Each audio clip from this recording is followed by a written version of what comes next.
ஆன்மீக துளிகள். காதலுக்கு தூது சென்ற இறைவன். இறைவனிடம் தூய அன்பு கொண்டிருந்தால் போதும், அவரிடம் தீயவை இல்லாத எதை வேண்டுமானாலும் கேட்டு பெறலாம் என்பதற்கு சுந்தரர் வாழ்க்கையே ஒரு எடுத்துக்காட்டு. சைவ சமய குரவர்கள் என்று போற்றப்படும் அப்பர், சுந்தரர், சம்பந்தர் மற்றும் மாணிக்க வாசகர் ஆகிய நால்வரி ஒருவர் சுந்தரமூர்த்தி நாயனார். பித்தா பிறைசூடி என்று சிவபெருமானை பற்றி பாட ஆரம்பித்த சுந்தரர் மொத்தம் 38,000 பாடல்களை பாடினாராம். அவற்றுள் கிடைத்தது 7ஆம் திருமுறையாக பாதுகாக்கப்படும் 1026 பாடல்கள் மட்டுமே. இறைவன் பால் இவர் கொண்டிருந்த பக்தி சக மார்க்கம் என்று சொல்லப்படுகின்ற தோழமை வழியை சார்ந்தது. இறைவனை தமது தோழனாக கருதி தமக்கு தேவையானவற்றையெல்லாம் கேட்டு பெற்றுக் கொண்டவர் சுந்தரர். கைலாலயத்தில் அணுக்கத் தொண்டராக இருந்த சுந்தரர் கமலினி, அணிந்ததை ஆகிய 2 பெண்கள் மீது கொண்ட மயக்கத்தால் பூமியில் வந்து பிறந்தவர். கைலாலயத்தில் சுந்தரர் கேட்டுக்கொண்டபடி சிவபெருமான் முதியவர் வேடத்தில் வந்து சுந்தரரின் திருமணத்தை தடுத்து திருவெண்ணைநல்லூரில் அவரை ஆட்கொண்டார். சுந்தரரின் திருமணத்தை தடுத்த அவரே சுந்தரர் கைலாயத்தில் விருப்பப்பட்ட 2 பெண்களையும் பூமியில் மணக்க உதவியும் புரிந்தார்.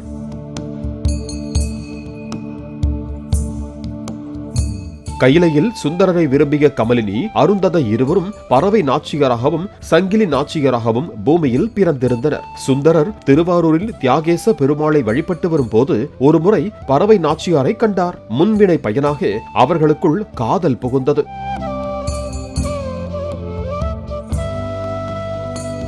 இருவரும் இல்லற வாழ்வில் இணைந்தனர். இருவரும் சேர்ந்து தியாகேச பெருமாளை வழிபட்டு தொண்டாற்றியும் வந்தனர். இந்த நிலையில் பறவை நாச்சியாரை திருவாரூரிலேயே விட்டுவிட்டு சுந்தரர் சிவாலய யாத்திரை மேற்கொண்டார். அவர் திருவற்றியூர் சிவபெருமானை வழிபட வந்தபோது ஈசனுக்கு பூ கட்டி தொண்டாற்றிக் கொண்டிருந்த சங்கிலி நாச்சியாரை கண்டார். சங்கிலியிடமும் காதல் வயப்பட்டார். ஆனால் சுந்தரர் ஏற்கனவே திருமணமானவர் என்பதால் சங்கிலியார் சுந்தரரை மணக்க சம்மதிக்கவில்லை.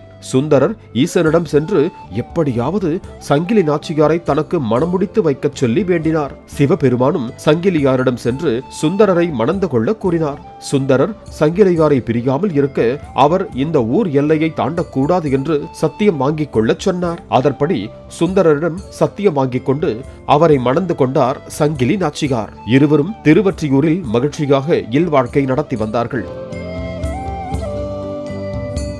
சில காலம் சென்றது. திருவாரூரில் வசந்த விழா தொடங்கியது. அதை பார்க்க வேண்டும் என்ற ஆவல் சுந்தரருக்கு பிறந்தது. அதனால் சங்கிலி நாச்சியாருக்கு கொடுத்த வாக்கை மீறி அவரை பிரிந்து ஊர் எல்லையை தாண்டி சென்றார் சுந்தரர். சத்திய வாக்கை மீறியதால் சுந்தரரின் 2 கண்களிலும் பார்வை பறிபோனது. அதன் பிறகு பல சிவத்தலங்களுக்கு சென்று பார்வை வேண்டி பதிகங்கள் பாடினார்.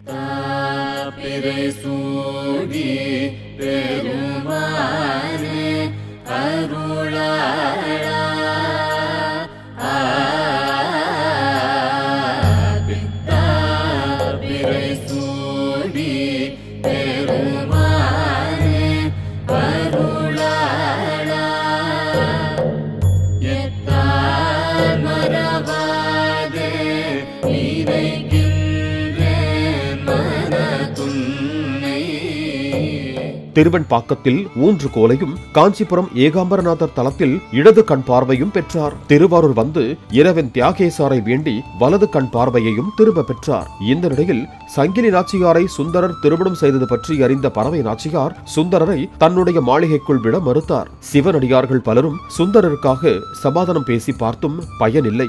மனம் நொந்து போன சுந்தரர் நேராக திருவாரூர் ஆலயம் சென்று தியாகேச பெருமானை சரணடைந்தார். தனக்காக பறவையாரிடம் தூது செல்லும்படி வேண்டினார்.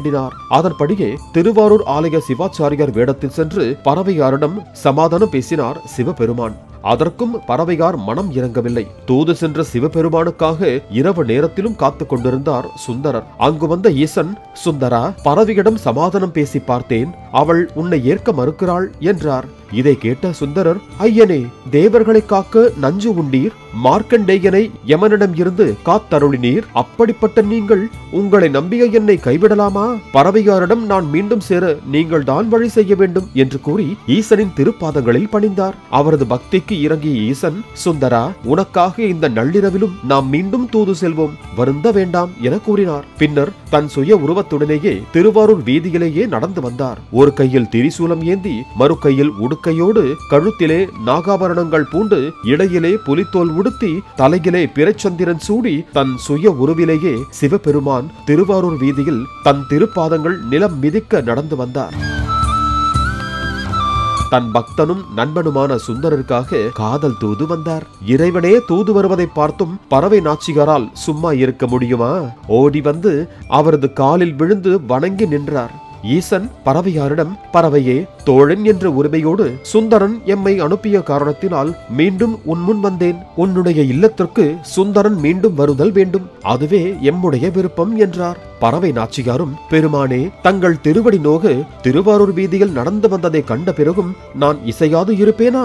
நாங்கள் கூடி வாழ்கிறோம் என்று கூறினார். பின்பு சுந்தரரையும் பறவையாரையும் ஒன்றிணைத்து அவர்களுக்கு அருளாசி வழங்கி மறைந்தார். யாருக்கு கிடைக்கும் இப்படி ஒரு அற்புதம்?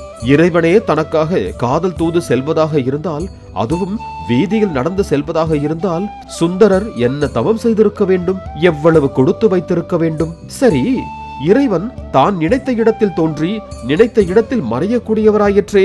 அப்படி இருக்க பறவை நாச்சியாரை சந்திக்க ஏன் நடந்து வர வேண்டும்? திடீரென்று பறவையார் அருகில் தோன்றி சுந்தரர் காதலை சொல்லி இருக்கலாமே, ஏன் அப்படி செய்யவில்லை? அதுதான் பக்தியின் மகத்துவம். பக்தருக்காக தான் கீழிறங்கி நடந்தும் வருவோம், எம் தொண்டனுக்கு யாம் தொண்டும் செய்வோம் என்கிற இறை உள்ளம் அது. இப்படி நள்ளிரவில் தம் திருப்பாதம் நோக நடந்து சென்ற அந்த திருவாரூர் வீதிகளில்தான் இன்று கடவுள்களுக்கெல்லாம் ராஜாவாக, தியாகராஜராக, உலகிலேயே மிக பெரிய தேரிலே ஆண்டுதோறும் வெகு கம்பீரமாக பவனி வந்து கொண்டிருக்கிறார் சிவபெருமான். ஒவ்வொரு பங்குனி உற்சவ தேரோட்டத்திலும் அருள்மிகு தியாகராஜரை சுமந்து கொண்டு பொங்கி வரும் ஆழிக்கடல் போல மக்கள் வெள்ளத்திலே மிதந்து வருகிறது ஆழித்தேர். திருவாரூர் தேரழகு பேரழகு என்று சொல்வார்கள். அப்படிப்பட்ட ஆழி தேரோட்டத்தை காணும் போதெல்லாம் அதே வீதிகளில் பக்தனுக்காக இறைவன் நடந்து வந்த அழகையும் நினைத்து பார்க்கையில் மனம் உருகத்தான் செய்கிறது. ஆன்மீக துளிகள். காதலுக்கு தூது சென்ற இறைவன்.